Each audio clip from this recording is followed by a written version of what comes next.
بسم اللہ الرحمن الرحیم۔ حضرات ذی وقار، اللہ کے فضل حضور علیہ الصلوۃ والسلام کی نظر رحمت سے مجھے اور آپ کو نماز فجر با جماعت ادا کرنے سے نوازا گیا۔ اللہ کریم ہم سب کی حاضری کو درجہ قبولیت عطا فرمائے۔ الریاض الصالحین کتاب الاستقامت، اس میں دو ہی حدیثیں ہیں، آج دونوں پیش کر دی جائیں گی۔ پہلی حدیث شریف حضرت سفیان رضی اللہ تعالی عنہ فرماتے ہیں کہ میں آقا دو عالم صلی اللہ علیہ وسلم کی خدمت اقدس میں حاضر ہوا۔ میں نے آ کے عرض کیا، یا رسول اللہ صلی اللہ علیہ وآلہ وسلم، مجھے اسلام کے بارے میں کوئی ایسی بات عطا فرمائیں کہ مجھے کسی اور سے پوچھنے کی حاجت نہ رہے۔ اس کا مطلب یہ ہے کہ جب بھی آقا دو عالم صلی اللہ علیہ وسلم کے اصحاب نے مانگا ہے تو حدیث کی خیرات مانگی ہے، علم کی خیرات مانگی ہے۔ وہ علم کے لالچی تھے اور کسی چیز کے لالچی نہیں تھے۔ تو انسان کو بھی علم کا لالچی ہونا چاہیے، علم مانگنا چاہیے۔ آج بڑے بندے ہم نے دیکھے ہیں، جب بھی آتے ہیں دعا کریں جی ہمارا کاروبار ٹھیک ہو جائے، دعا کریں جی ہمارے معاشی حالات ٹھیک ہو جائیں، دعا کریں جی میرا بچہ ایم اے کر جائے، میرا بچہ یہ کر جائے، وہ ہو جائے، فلاں ہو جائے۔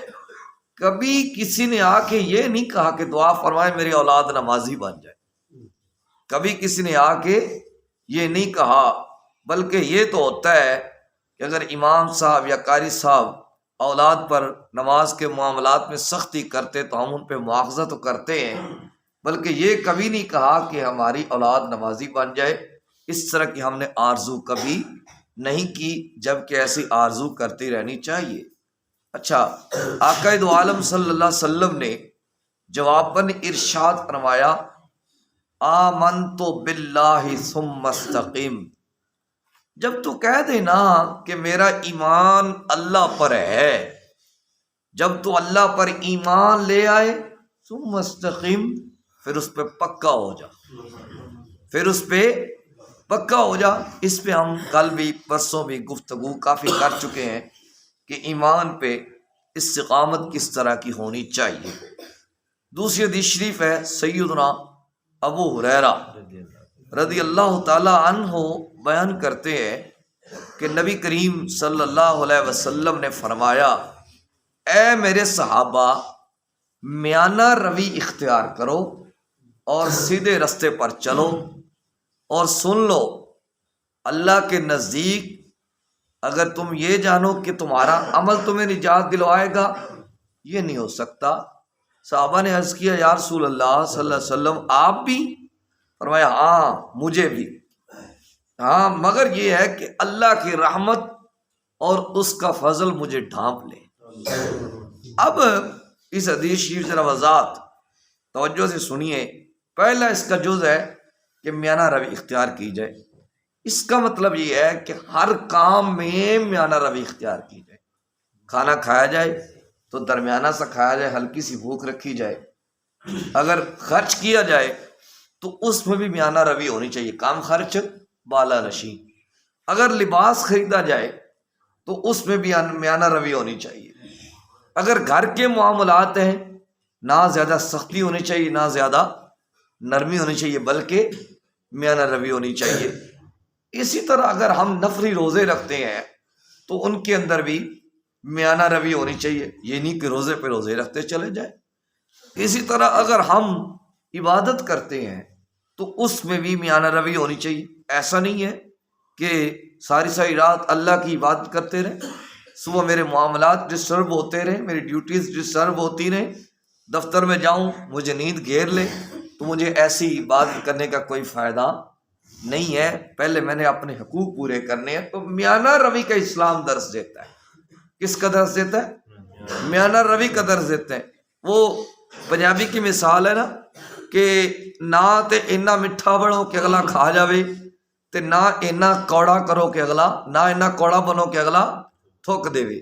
یعنی اس سے بھی ایک میانہ روی کا سبق ملتا ہے. اس حدیث شریف کا دوسرا جز ہے کہ سیدھی راہ پہ چلو. وہ سیدھی راہ کیا ہے؟ ہم نماز میں مانگتے ہیں اہدنا الصراط المستقیم، اے اللہ ہمیں سیدھی راہ عطا فرما. صراط الذین انعمت علیہم، سیدھی راہ کیا ہے؟ ان لوگوں کا راستہ جن پر تو نے انعام کیا. اس حدیث شریف کا تیسرا جز ہے کہ سن لو اللہ کے نزدیک تمہارا عمل تمہیں نجات نہیں دلوائے گا. پھر حضور نے فرمایا مجھے بھی اللہ کے نزدیک میرا عمل نجات نہیں دلوائے گا. یہ بات بڑی قابل توجہ ہے. اب دیکھیں نا، یہ جو حضور علیہ الصلوۃ والسلام فرما رہے ہیں کہ مجھے میرا عمل نجات نہیں دلوائے گا، اس کے دو پہلو ہیں. ایک تو کسر نفسی ہے.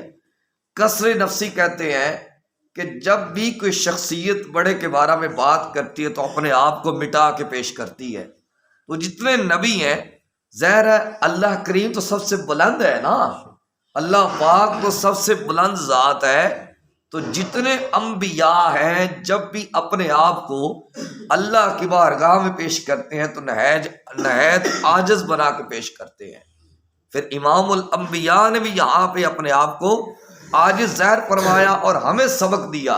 حضور ہیں، امام الانبیاء ہیں، مقصود کائنات ہیں. اگر وہ یہ فرما سکتے ہیں کہ مجھے میرا عمل نجات نہیں دلوا سکتا، تو پھر میرے اور آپ کے عمل کدھر جائیں گے؟ پھر ہم کس کھاتے میں ہیں؟ لہذا ہمیں اپنے اعمال پر توجہ دینی چاہیے. ایک تو اس کا یہ جواب ہے.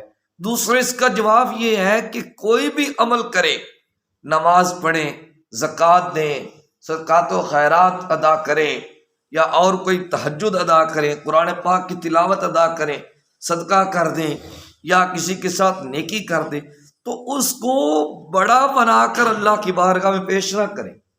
جس سادے لفظوں میں کہتے ہیں کہ اللہ پر کوئی احسان نہ کریں. کوئی بھی عمل وڈیائی کے ساتھ اللہ کی بارگاہ میں پیش نہیں کیا جا سکتا. ہمارے اعمال اس کی نعمتوں کا بدلہ نہیں ہے.